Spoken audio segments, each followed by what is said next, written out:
દીકરાઓ અને દીકરીઓ,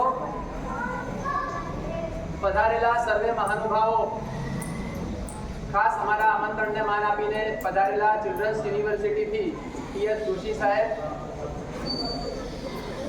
આખો સમગ્ર આનંદ પરિવાર,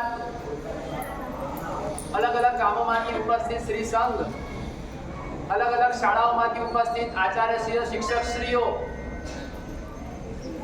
સાથે સાથે જે લોકો તમને બધાને લઈને આવ્યા, તમારા ગામના સરપંચો, તમારા ગામના આગેવાનશ્રીઓ, આ તમામને સંબોધીને આ તમામનું હૃદયપૂર્વક હાર્દિક અભિવાદન કરીને કંઈક ભગવાન મહાવીર સ્વામી વિશેના બે શબ્દો મારે તમને કહેવા છે.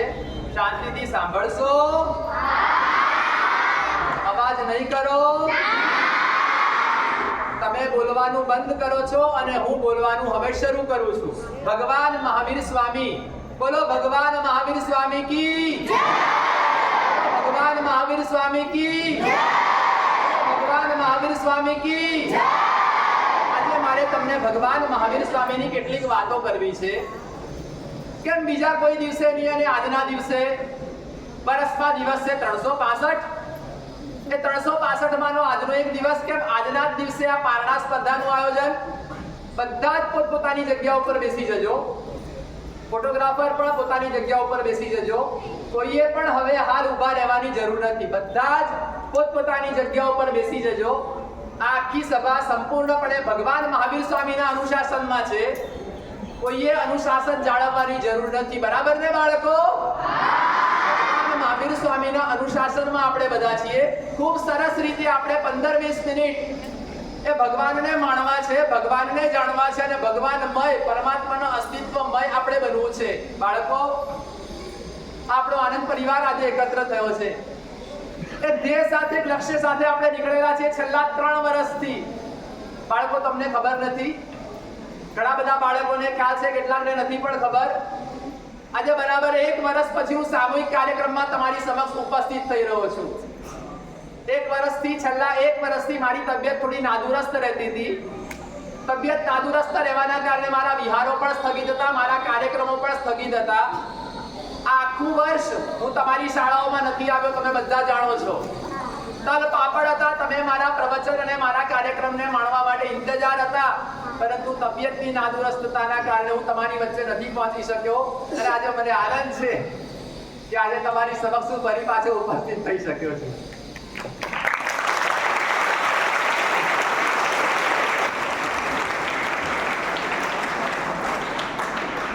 તમારો પ્રેમ અને તમારી લાગણી એ જ મારા અસ્તિત્વનો આજે આધાર છે. બાળકો, અનેક વાર કહી ચૂક્યો છું. આજે ફરી એકવાર હું તમને કહેવા માંગુ છું, આ પ્રાણ જ્યાં સુધી શરીરમાં છે ત્યાં સુધી આ સાધુ તમારો છે.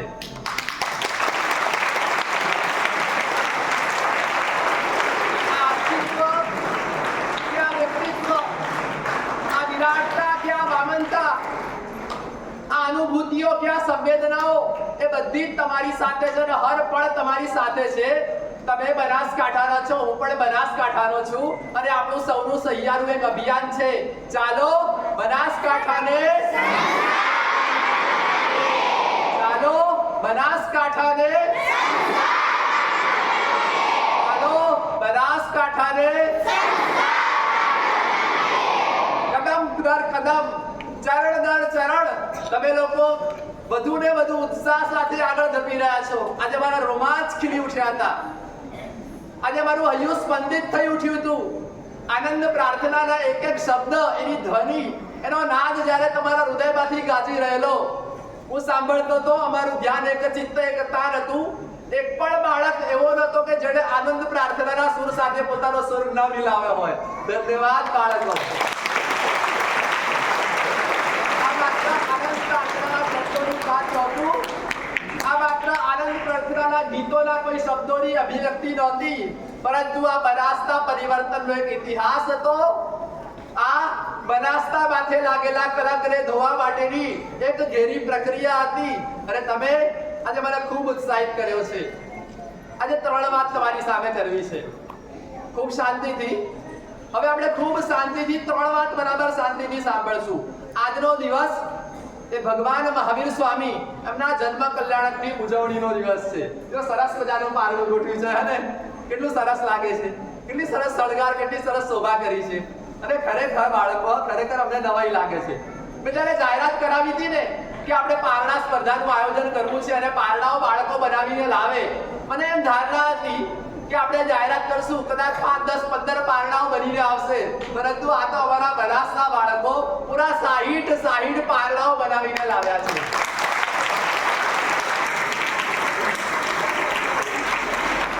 જાતે બનાવીને લાવ્યા પાછા. તૈયાર બજારમાંથી ઉપાડીને નથી લાવ્યા. કેટલાક શાળામાંથી બનાવીને લાવ્યા, કેટલાક ઘરે બનાવીને લાવ્યા, કેટલાક તો આખી રાત જાગીને લાવ્યા. 24 કલાક એમણે પ્લાનિંગ કર્યું. અને અમુક તો પારણા કેવા છે ખબર છે? ઉપર ઝૂંપડી, અંદર લાઇટિંગ, દેશી પ્રીમિક્સ, ઇન્ડો વેસ્ટર્ન, ઉપરથી ઇન્ડિયન અને અંદરથી વેસ્ટર્ન. એટલે તમે પ્રતિમાઓ જુઓ તો તાજુબ થઈ જાઓ. અને એટલો બધો આનંદ થયો હતો. ગઈકાલે આ જ સ્ટેજ ઉપર અમે બધા પારણા ગોઠવ્યા હતા અને સિલેક્શન કરવાનું હતું. સર્વશ્રેષ્ઠ પારણું કોને સર્વશ્રેષ્ઠ પારણાનું ઇનામ આપવું, આ સ્ટેજ ઉપર અમે આવ્યા હતા અને બધા પારણાઓ ગોઠવ્યા.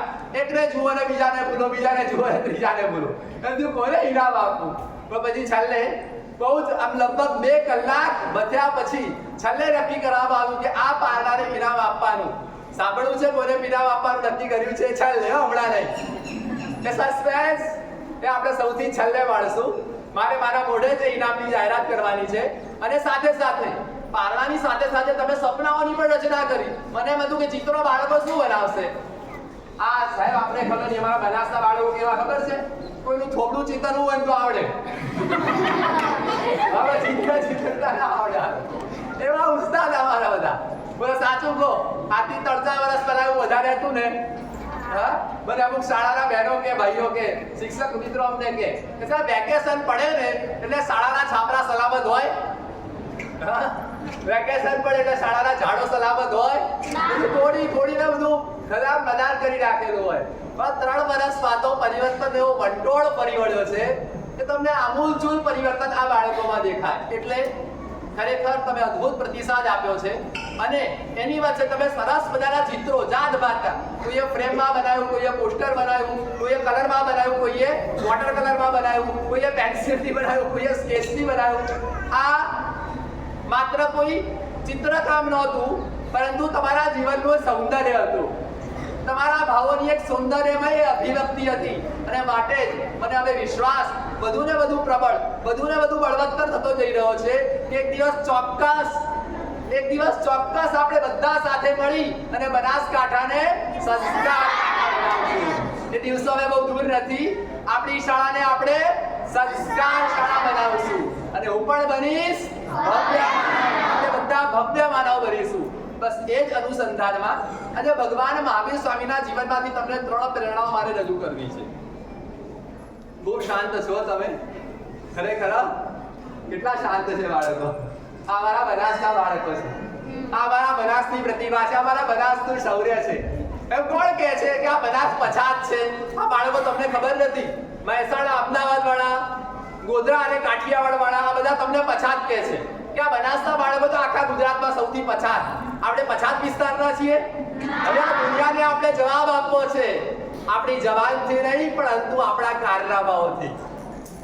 આ ચિલ્ડ્રન્સ યુનિવર્સિટીના સાહેબ ક્યાંથી આવ્યા છે ખબર છે? ગાંધીનગરથી. અને આ ગાંધીનગરથી ચિલ્ડ્રન્સ યુનિવર્સિટીના સાહેબ આવેલા છે. એમની પણ એક જીવનની મિસાલ છે, એમના પણ જીવનનું એક ધ્યેય છે કે આખા ગુજરાતની તમામ શાળાઓમાં સંસ્કાર શાળા કાર્યક્રમ ચાલુ કરાવવો. આખા ગુજરાતની તમામે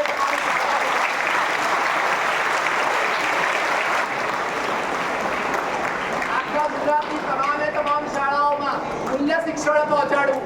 આખા ગુજરાતની તમામ શાળાઓમાં બાળકોનું ઘડતર અને બાળકોની કેળવણી પહોંચાડવી.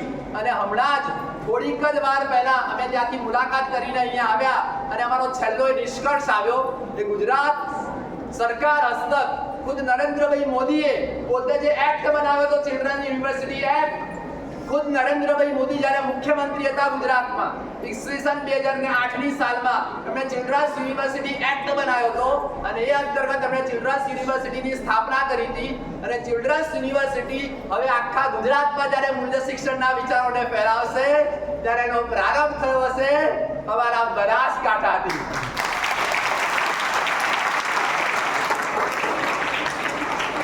કદાચ આપણે આર્થિક રીતે પાછળ હશું, કદાચ આપણે સમૃદ્ધિની દ્રષ્ટિએ પછાત હશું, કદાચ બેંક બેલેન્સની દ્રષ્ટિએ આપણે ઘણા બધા પાછળ હશું, કદાચ આપણા ગામડાઓમાં બેંક નહીં હોય, કદાચ આપણા ગામમાં મોટા મોટા ઉદ્યોગો નહીં હોય, પરંતુ બનાસના બાળકો તમારે તમારા સંસ્કારથી એ સાબિત કરવાનું છે, તમારે તમારા ચરિત્રથી એ સાબિત કરવાનું છે, તમારે તમારી ઉત્તમ તમારી શ્રેષ્ઠતા એનાથી સાબિત કરવાનું છે કે આખા ગુજરાતમાં સંસ્કારની દ્રષ્ટિએ સૌથી પહેલું કોઈ અગર જિલ્લો હોય તો એ જિલ્લો કયો? બનાસકાંઠા નહીં પણ બનાસકાંઠા નહીં પણ એ બનાસકાંઠાના બાળકો એ સંસ્કાર કાંઠાના બાળકોની સમક્ષ મારે ભગવાન મહાવીર સ્વામીની 3 વાતો કરવી છે. ક્યારનો બોલ કરું છું, 3 વાતો કરવી છે, ચાલુ નહીં થતી. હવે ચાલુ કરી દઉં. ભગવાન મહાવીર સ્વામી ઉપરથી આપણે 3 પ્રેરણા મેળવવી છે. પહેલી સમર્પણ, ભગવાન મહાવીર જેવું સમર્પણ મેળવવું છે આપણે. બીજા નંબરમાં ભગવાન મહાવીર સ્વામી જેવો ત્યાગ મેળવવો છે આપણે. અને ત્રીજા નંબરમાં ભગવાન મહાવીર સ્વામી જેવી વિનમ્રતા મેળવવી છે આપણે. એક વખતની વાત છે, એક વખતની વાત છે. ભગવાન મહાવીર એ જન્મ થાય પહેલા ક્યાં હોય? મારા પેટમાં. બરાબર કે નહીં? થોડો બાળક જન્મે પહેલા ક્યાં હોય? મારા પેટમાં. તો ભગવાન મહાવીર સ્વામી પણ ક્યાં હતા? માતાના પેટમાં. હવે આ તો ભગવાન હતા ને, મહાન આત્મા હતો, વિશિષ્ટ આત્મા હતો. એમને વિચાર આવ્યો કે હું માના ગર્ભમાં છું અને હું હલન ચલન કરીશ ને તો મારી માને બહુ દુઃખ થશે, મારી માને બહુ પીડા થશે. ખબર છે ને, માતા જ્યારે ગર્ભવતી હોય ત્યારે બાળકનો ભાર કેટલો બધો વજનદાર હોય છે અને એના કારણે માતાને કેટલી બધી પીડા, કેટલી બધી તકલીફ પડતી હોય છે. તો ભગવાનને વિચાર આવ્યો કે મારું વજન એકદમ હળવું કરી નાખું. અને ભગવાને પોતાનું વજન એકદમ હળવું કરી નાખ્યું અને ભગવાને વિચાર કર્યો મારે હલન ચલન બંધ કરવું છે અને માટે ભગવાને બિલકુલ હલન ચલન બંધ કરી નાખ્યું. એકદમ આમ થઈ ગયા. તમે થઈ ગયા છો ને એકદમ આમ? અત્યારે કેવા થઈ ગયા છો? એકદમ શાંત, ઉપશાંત, ધીર, ગંભીર અને મહાવીર. બસ આ ભગવાન પણ એકદમ ઉપશાંત થઈ ગયા. પણ થયું શું ખબર? સાંભળવું છે આગળ શું થયું? થયું શું ખબર? પછી થયું એવું કે ભગવાનની જે માતા હતી ને એ ભગવાનની માને એમ લાગ્યું કે આ બાળક પેટમાં હલતું નથી, પેટમાં સળવળતું નથી, એનું કોઈ વજન નથી લાગતું. તો માને એવું થયું શું મારું બાળક પેટમાં જે આવ્યું છે મરી તો નથી ગયું ને? સમજાયું તમને? માને ચિંતા થઈ આવી કે આ બાળક પેટમાં મરી ગયું લાગે છે અને એના કારણે માં સખત વિલાપ કરવા માંડી, માં રડવા માંડી. માં એકદમ બેવાકુળ થઈ ગઈ, એકદમ વ્યાકુળ થઈ જાય છે માં. એ ભગવાનની માં હતી. એ ભગવાનની માં. ભગવાન કોઈ જેવા તેવાના ઘરે તો આવે નહીં ને. કેટલી કરુણા હોય, કેટલો પ્રેમ હોય, કેટલો વાત્સલ્ય હોય. અને જ્યારે ખબર પડી કે હું તો ભગવાન જેવા ભગવાનની માં બનવાની છું તે વખતે કેટલો બધો ઉત્સાહ અને કેટલો બધો રોમાંચ હોય. અને ત્યારે ગર્ભમાં બાળક બિલકુલ હલતું નથી અને માને એમ થયું કે આ બાળક તો મરી ગયું લાગે છે. અને એ વખતે માં નથી જીવી શકતી, નથી રહી શકતી, ખાવાનું બંધ કર્યું, પીવાનું બંધ કર્યું, સૂવી પણ નથી શકતી. અને આ બાજુ એ વખતે જે બાળક તરીકે ભગવાન અંદર પેટમાં છે ને એ તો બહુ મહાજ્ઞાની હતા. એમને ખબર પડી કે મારા માતા પિતા એકદમ દુખી થઈ ગયા. બોલો ભગવાને આવું શાના માટે કર્યું હતું? માને દુખી કરવા કે માને સુખી કરવા? સુખી કરવા. અને થયું શું? માં સુખી થયા કે દુખી થયા? દુખી થયા. બરાબર ને? હવે આ તો ભગવાન હતા. ભગવાન જેવા ભગવાન પણ પોતાના માતા પિતાની કેટલી કાળજી રાખે છે. ભગવાન જેવા ભગવાન પણ પોતાના માતા પિતાની કેવી સેવા કરે છે. ભગવાન જેવા ભગવાનને પણ પોતાના માતા પિતા પ્રત્યે કેટલું બધું સમર્પણ છે એ આપણને આ ભગવાનના દાખલા ઉપરથી ખબર પડશે. બોલો બાળકો, ભગવાન પણ જો પોતાના માતા પિતા પ્રત્યે આટલા સમર્પિત હોય તો આપણું તો સમર્પણ કેવું હોવું જોઈએ? એ વખતે ભગવાન માના પેટમાં રહી અને સંકલ્પ જાહેર કરે છે, પોતે અંદર પ્રતિજ્ઞા લે છે. ભગવાન, આ એક ઐતિહાસિક ઘટના. ભગવાન મહાવીર અંદર પ્રતિજ્ઞા લે છે. બોલો, ભગવાન છે એ જન્મ્યા પછી વૈરાગી હોય ને એ સંસારમાં રહે કે સાધુ બની જાય? બોલો, ભગવાન સંસારમાં રહે કે સાધુ બની જાય? સાધુ બની જાય. સંસારમાં રહી જ ન શકે. એમને મોહ માયા મમતા કઈ હોય, પ્રેમ લાગણી વાત્સલ્ય કઈ હોય, માત્ર કર્તવ્ય ભાવ ના હોય, સ્વાર્થ અંશ માત્ર પણ ન હોય. પરંતુ ભગવાનને ખબર પડી કે મારા માતા પિતાને હજી તો હું જન્મ્યો પણ નથી અને મારા ઉપર આટલો બધો પ્રેમ છે. હજી મારો જન્મ પણ નથી થયો અને મારા ઉપર આટલી બધી લાગણી છે. તો જે મારા માતા પિતાને મારા પ્રત્યે આટલી બધી લાગણી છે, એ માતા પિતા જ્યાં સુધી આ પૃથ્વી ઉપર હયાત છે, જ્યાં સુધી આ પૃથ્વી ઉપર જીવિત છે, ત્યાં સુધી હું મારા જીવનમાં સંસારનો ત્યાગ કરી અને સાધુ નહીં બનું, પરંતુ આ જીવન મારા માતા પિતાની હું સેવા કરીશ.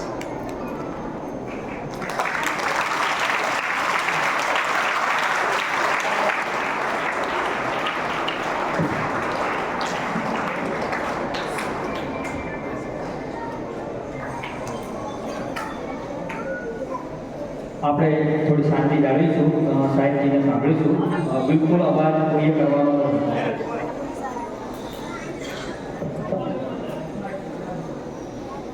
જો આ ચિઠ્ઠી આવી છે હમણાં, કુલ પારણા આમ તો અમે નક્કી કર્યા હતા 60, પણ આ ચિઠ્ઠી આવી છે કે 60 ના બદલે 64 પારણા આવ્યા છે. 60 ના બદલે 64 પારણા આવ્યા છે.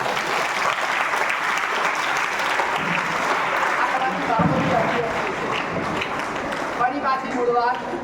બાળકો, મારે તમને એમ કહેવું છે કે ભગવાન મહાવીર સ્વામી એ માતા પિતા પ્રત્યે કેટલા બધા સમર્પિત છે. તમે સાંભળ્યું ને? બોલો, એમને સંસારમાં રહેવું અઘરું પડે, એમને તો સાધુ જ બની જવું હોય, પરંતુ મારા માતા પિતાને દુઃખ ન થાય એટલા માટે મારા માતા પિતા જ્યાં સુધી જીવતા છે ત્યાં સુધી હું સંસારનો ત્યાગ કરીને સાધુ નહીં બનું. તો બોલો બાળકો, તમારે તમારા માતા પિતાને દુઃખી કરાય?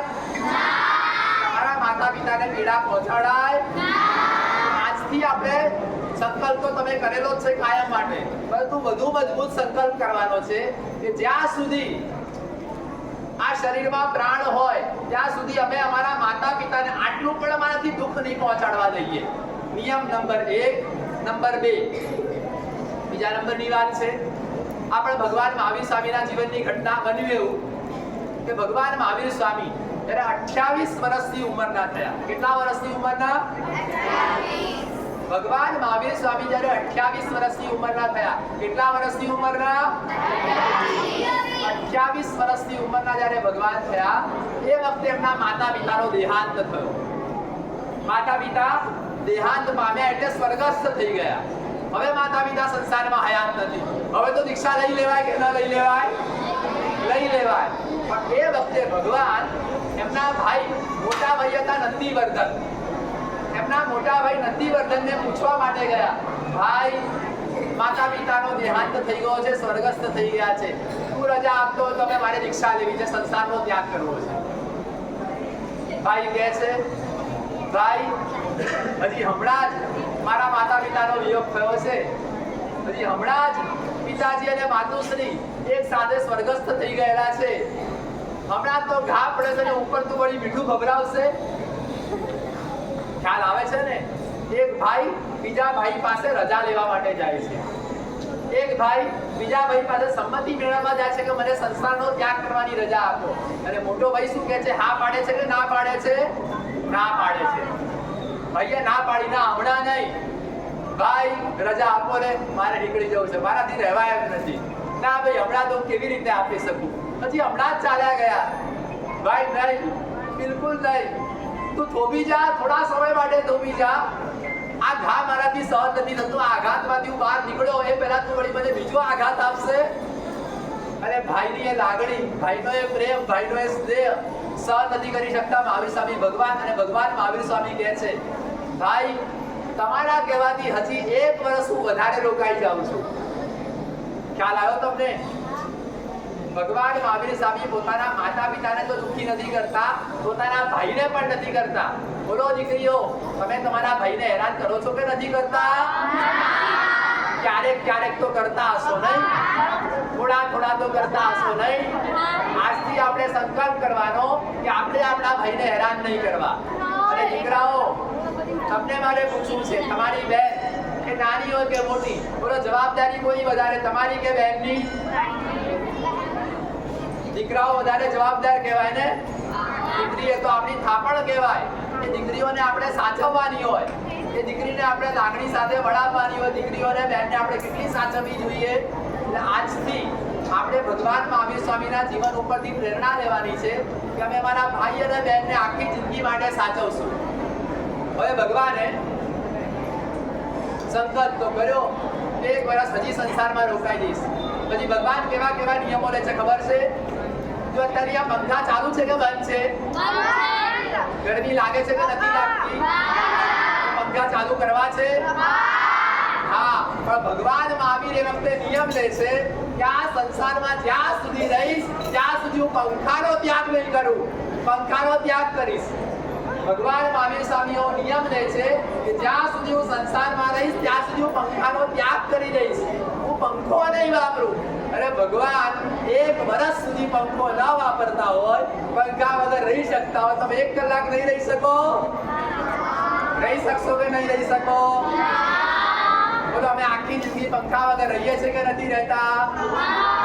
હા કે ના? હોવે કે નો? હોવે. હા, એમ બોલો ગામની બનાસકાંઠી ભાષામાં હોવે. હા, જોરથી બોલો હોવે. આપણે 1 કલાક પંખા વગર શાંતિથી રહેવાનું. ભગવાને નિયમ નંબર 1 કર્યો, પંખો નહીં વાપરું. ભગવાને નિયમ બીજો કર્યો, લાઈટ નહીં વાપરું. ભગવાને નિયમ ત્રીજો કર્યો, ઘી નહીં વાપરું, હું તેલ નહીં વાપરું, હું ગોળ નહીં વાપરું, હું ખાંડ નહીં વાપરું, હું લીલા શાકભાજી નહીં વાપરું, હું કોઈ પણ પ્રકારનું ફ્રૂટ નહીં વાપરું, હું ગાંદલા નહીં વાપરું, હું ઓશિકા નહીં વાપરું, હું કોઈ પણ જગ્યાએ જાહેર કાર્યક્રમોમાં જઈશ નહીં, અને મારા ઘરની એકે સુખાકારીતા રાજમહેલથી માંડીને કોઈ પણ જગ્યાએ નહીં જાઉં. ભગવાન મહાવીર સ્વામી 1 વર્ષ સુધી માત્ર બાફેલા દાળ અને ભાત ખાય છે, અને એ પણ મીઠા વગરના. શું સાંભળ્યું બાળકો? ભગવાન શું વાપરે છે? શું આહારમાં લે છે?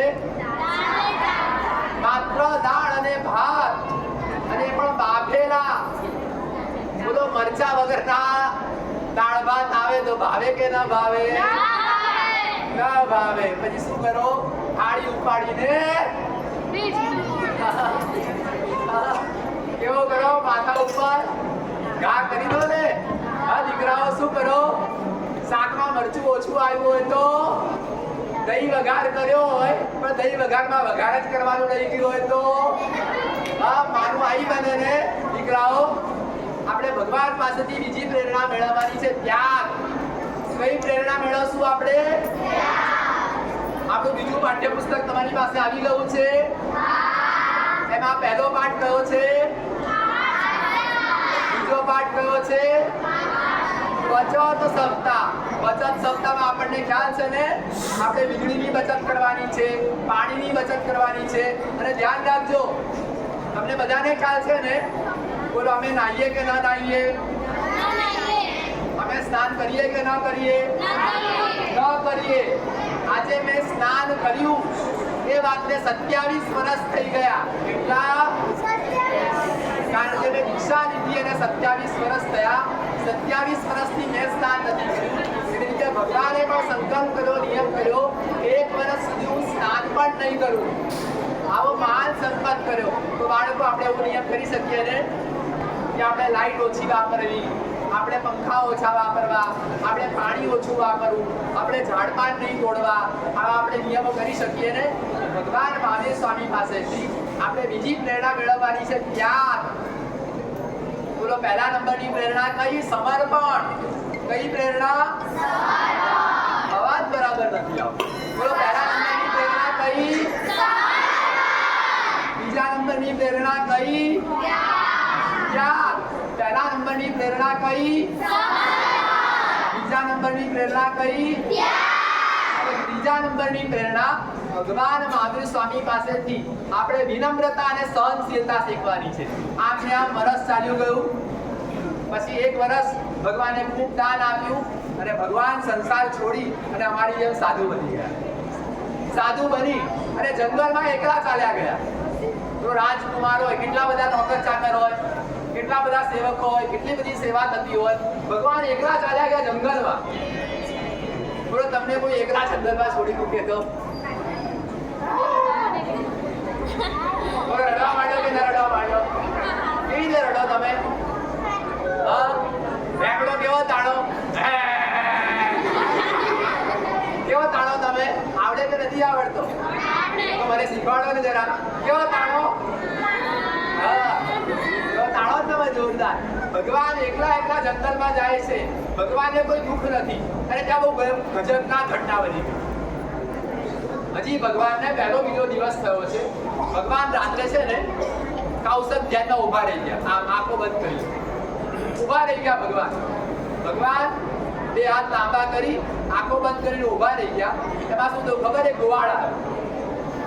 સાંજના સમયે ગોવાળ આવ્યો અને ગોવાળ આવી અને જોયું કે ભગવાન અહીંયા ઉભેલા છે એટલે ભગવાનને ગાયો ભળાવી દીધી કે ભગવાન મારી ગાયો તમે સાચવજો. ખ્યાલ પડ્યો તમને? ક્યાં ભગવાનને ખ્યાલ કર્યો ગોવાળ?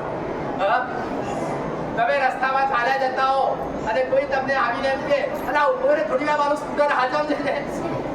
હા, તો તમે શું કહો? તારો નોકર બેઠો છું અહીંયા, તારું સ્કૂટર સાચવવા માટે મને પગાર નહીં રાખ્યો, નોકરીએ રાખ્યો છે. હા, પણ આ વખતે ભગવાન કેટલી બધી વિનમ્રતા કે ગોવાળ આવીને એમ કહે છે કે ભગવાન મારી ગાયો સાચવજો. તો ભગવાન એમ નથી કહેતા હું ભગવાન છું ના ગાડા સાચો તો તારા જેવા કેટલાય આવ્યા. ભગવાન આવું નથી કહેતા. અને ભગવાન ઊભા છે, પોતાના ધ્યાનમાં મગ્ન છે. આ બાજુ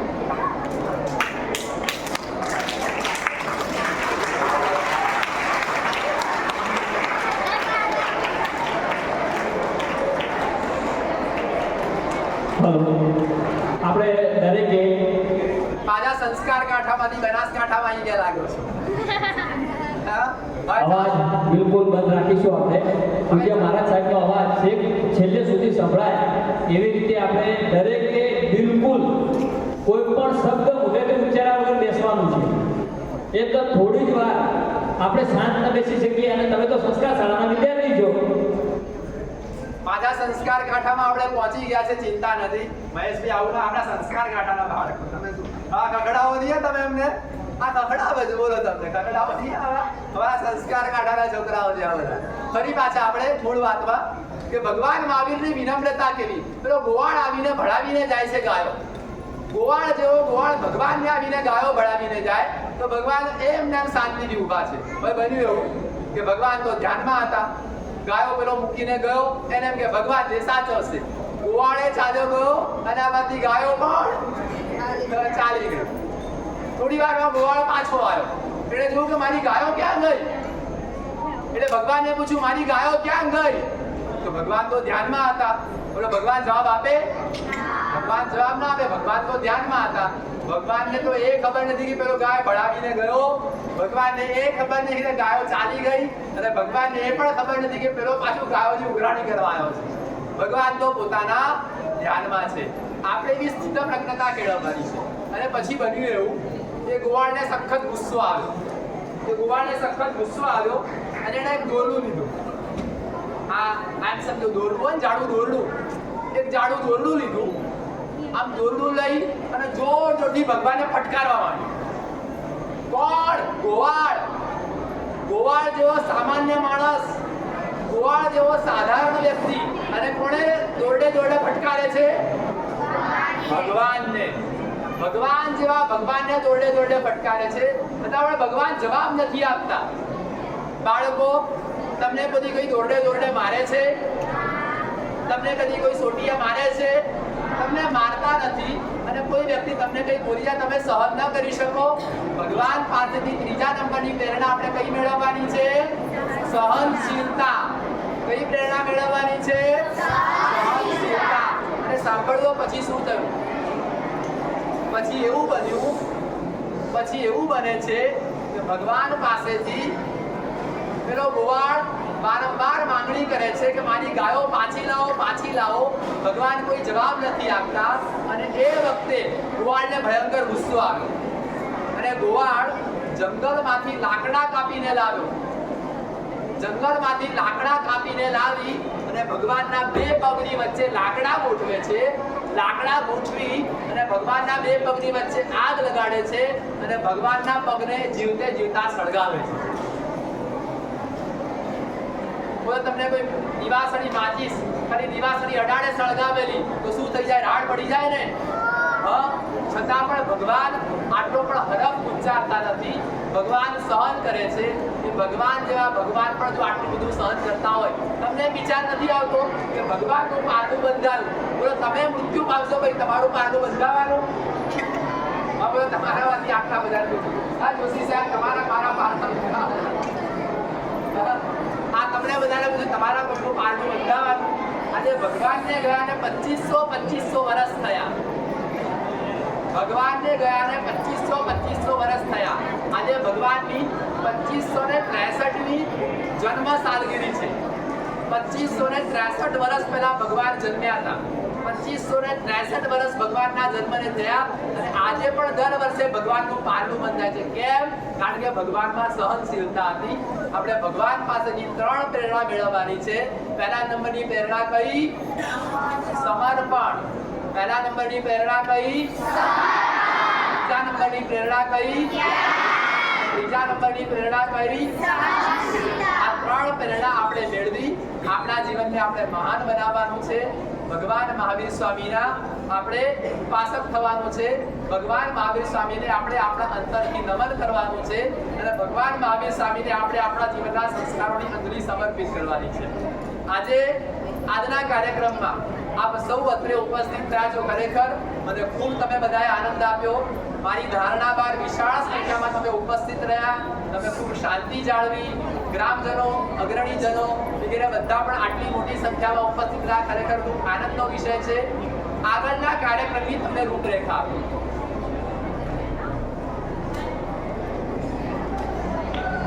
આજના દિવસના આગળના કાર્યક્રમની રૂપરેખા બરાબર ધ્યાનથી સાંભળવાની છે. આજના દિવસના આગળના કાર્યક્રમની રૂપરેખા મારું પ્રવચન જેવું પૂર્ણ થશે એ પછી તરત સૌ પ્રથમ મારા પ્રવચનની પૂર્ણાવતિ બાદ સૌ પ્રથમ પારણા જેમણે બનાવ્યા છે, સાંભળો છો બધા? ભગવાન મહાવીર સ્વામી કી જય. ભગવાન મહાવીર સ્વામીની જય.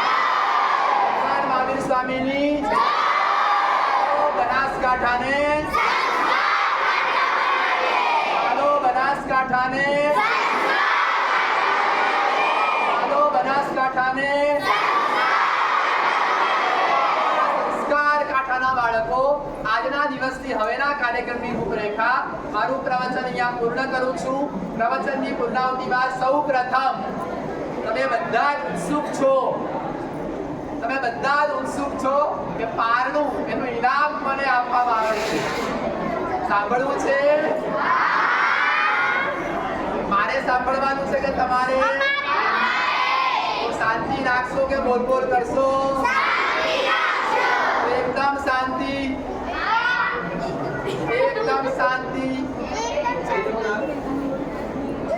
કહી દઉં નામ? બહુ ઉત્સુકતા છે સાંભળવાની. સાંભળવા છે તો જુઓ, સૌથી પહેલા નંબરમાં પારણાના ઇનામ જાહેર કરવામાં આવે છે. આપણે અહીં પારણામાં જે પ્રથમ નંબર, દ્વિતીય નંબર અને તૃતીય નંબર, એટલે કે પ્રથમ નંબરે 1 છે, દ્વિતીય નંબરે 2 છે અને તૃતીય એટલે કે ત્રીજા નંબરે 4 જણ છે. એ આપણી ટોટલ 15 શાળાઓ જે અહીં આમ તો એવું હતું, પહેલા નંબર 1, બીજા નંબર 1 અને ત્રીજા નંબર 1 આવી રીતે અમે કરવાના હતા. પણ કાલે પારણા એટલા બધા જોરદાર આવ્યા એટલે પછી અમે બદલ્યું.